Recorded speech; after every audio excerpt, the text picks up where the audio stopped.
साल था 1940। नैनीताल जिले के भवाली नगर से कुछ किलोमीटर दूर एक छोटी सी घाटी के पास एक अजीब सी वेशभूषा में एक महात्मा पहुंचते हैं और एक स्थान को चुनकर सड़क के किनारे बैठ जाते हैं। वो दूर पहाड़ी पर एक आदमी को देखते हैं। वो उसे आवाज देते हैं कि पूरन जरा मेरे पास आना। दूर पहाड़ी पर मौजूद वो आदमी ये आवाज सुनता है, पहाड़ी से उतरकर आवाज की दिशा में दौड़ा चला आता है। पूरन सड़क पर बैठे उस अजनबी से महात्मा को देखकर हैरान रह जाता है, क्योंकि उसने पहले कभी इन महात्मा को अपने गांव के आसपास नहीं देखा था। तो फिर ये कैसे हो सकता है कि इनको उनका पूरा नाम मालूम है? पूरन की हैरानी को देखते हुए महात्मा ने कहा कि मैं तुम्हें कई जन्मों से जानता हूँ, तुम इन चीजों को जाने दो और सबसे पहले तुम मेरे लिए भोजन का प्रबंध करो। ये सुनते ही वो शख्स भागता हुआ घर गया और अपनी माँ को उन चमत्कारी महात्मा के बारे में बताया। गरीब परिवार का वो व्यक्ति घर में बनी दाल रोटी को लेकर चल देता है। खाना खाकर वो महात्मा पूरन को आदेश देते हैं कि अपने गांव से कुछ लोगों को लेकर आओ, जरूरी काम है।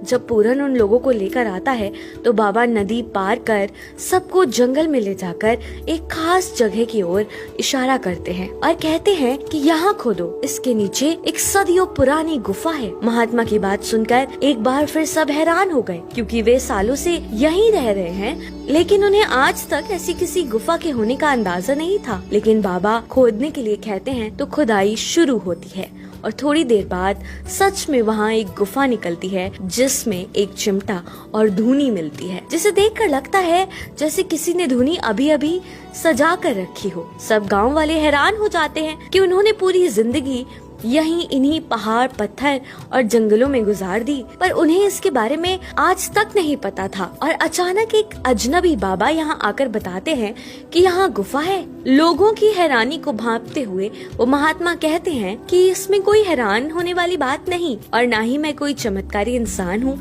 असल में ये जगह हनुमान जी की है और अब से यहाँ हनुमान जी बैठेंगे। फिर बाबा के कहने पर उस गुफा का नदी के पानी से शुद्धिकरण किया गया और वहाँ हनुमान जी को स्थापित किया गया। तब उन महात्मा ने गांव वालों को बताया कि ये गुफा सोमवारी बाबा की तपस्थली है। गांव वालों के बीच धीरे धीरे उस जगह की मान्यता बढ़ती गई और यही वो जगह है जिसे आज के समय में कैची धाम के नाम से जाना जाता है, जहां दुनिया भर के भक्त बाबा नीम करोली से मिलने, उनके दर्शन के लिए पहुंचने लगे हैं। जी हाँ दोस्तों, अब आप समझ गए होंगे कि हम जिन महात्मा की कहानी आपको सुना रहे थे वो कोई साधारण मनुष्य नहीं बल्कि बाबा नीम करोली थे, जिन्हें साक्षात बजरंग बली का अवतार माना जाता है। हालांकि कहानियाँ मिलती हैं कि इनका जो कोई शिष्य इन्हें भगवान का दर्जा देने की कोशिश करता था, बाबा उसे आश्रम से बाहर कर दिया करते थे। बाबा के भक्तों में हॉलीवुड अभिनेत्री जूलिया रॉबर्ट्स, एप्पल कंपनी के मालिक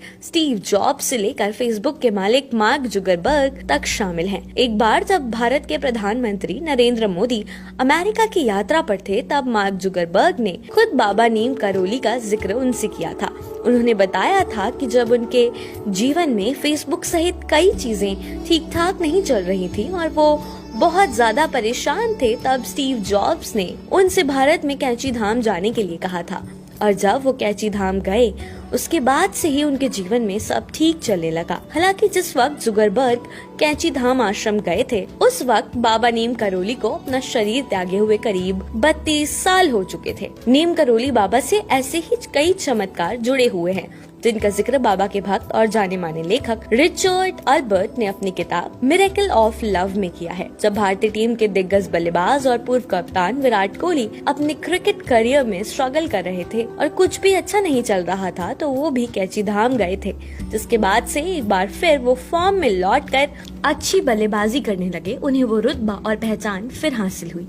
स्थानीय लोग बताते हैं कि विराट कोहली के वहाँ जाने के बाद से वहाँ जाने वाले भक्तों में पहले से कई गुना ज्यादा वृद्धि हुई है। मित्रों, इस